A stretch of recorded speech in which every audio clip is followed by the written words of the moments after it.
The Silk, who led an inquiry into the drug ice in New South Wales, says it'll be a political cop-out if the state government rejects decriminalisation based on the experience of a US city.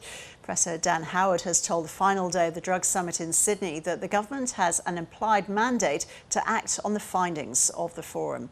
State political reporter Alex Lewis has been covering the summit and he joins us now. Good afternoon, Alex. So the professor, I understand, was given a standing ovation. That's right, Ros. Certainly a lot of support in the room for the professor's findings and his speech. This is the professor who led an inquiry into the drug ice for more than 18 months, examining hundreds of submissions from various expert witnesses. He made more than 100 recommendations, but many of them, including decriminalisation, were ignored by the former coalition government.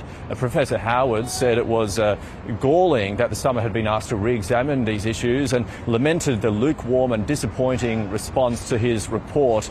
He said the recommendations in that report still stand, and he used his speech to urge the government to act on decriminalisation. He also said that the state's diversion program needs to be redesigned to remove the discretion that police have to send someone caught with a small amount of drugs to court rather than issuing them a fine. He also said that the state needs to bring in more medically supervised injecting centres, saying that it was unacceptable that there was only one in the state in King's Cross. The professor spent much of his speech rebutting a presentation yesterday from the mayor of the US city of Portland, who also happens to be the police commissioner there. In 2020, Oregon decriminalised small amounts of virtually all kinds of drugs, but that led to a spike in overdoses and a spike in petty crime. And earlier this year, Oregon's legislature repealed those laws and brought back offences for the possession of small amounts of drugs. But Professor Howard said that that was a false equivalence, saying that the circumstances are very different in the US compared to Australia. He said the US is suffering from the fentanyl crisis. He says that the US lacks the welfare net that Australia has, meaning it has higher rates of homelessness. He says that the US also lacks Australia's universal healthcare system. He emphasised the fact that New South Wales is not Oregon.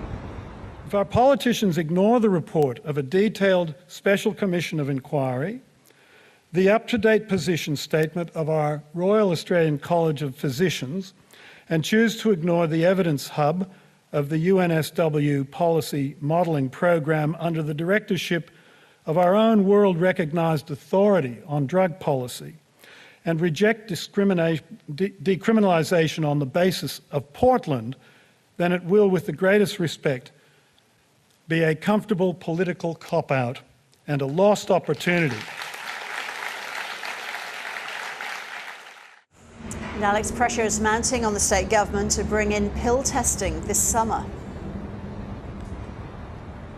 That's right, Ros. Campaigners including Uniting, Harm Reduction Australia, Independent MP Alex Greenwich and Music Festivals Association are calling for the government to bring in a pill testing trial urgently. They say that there's no time to wait for the release of the report following the summit, which it may not be published until well into next year. Among those calling for a trial is Jenny Ross-King, the mother of a teenager who died from an MDMA overdose at a music festival in Sydney in 2019. This was her message to the Premier. I just urge the Premier to listen to the experts. It's clear that pill testing saves lives. It's not just about the testing, it's about the peer conversation that they have with young people. It's at that actual point that they are going to ingest these drugs that they're having that conversation, not 6 months earlier at school or, next term at school. This is actually when they're about to ingest these drugs and they're getting expert peer information from toxicologists and doctors about what they're about to do. Now, Jenny Ross-King has met with the Health Minister, Ryan Park, one-on-one today. the government's position on this issue is that it is open and willing to engage with the sector on pill testing. It is noteworthy that the government's language has softened over the past year. About a year ago, the Premier was arguing stridently against bringing in such a scheme, but the government has reiterated that it's very open to it now. Publicly, the Health Minister, though, says that the government is yet to decide, but it is running out of time with summer upon us. The music festival season has already begun, and advocates say the risk is if the government waits for the release of the report from the summit before acting in this space, then it will lose the opportunity to potentially save lives over the summer months.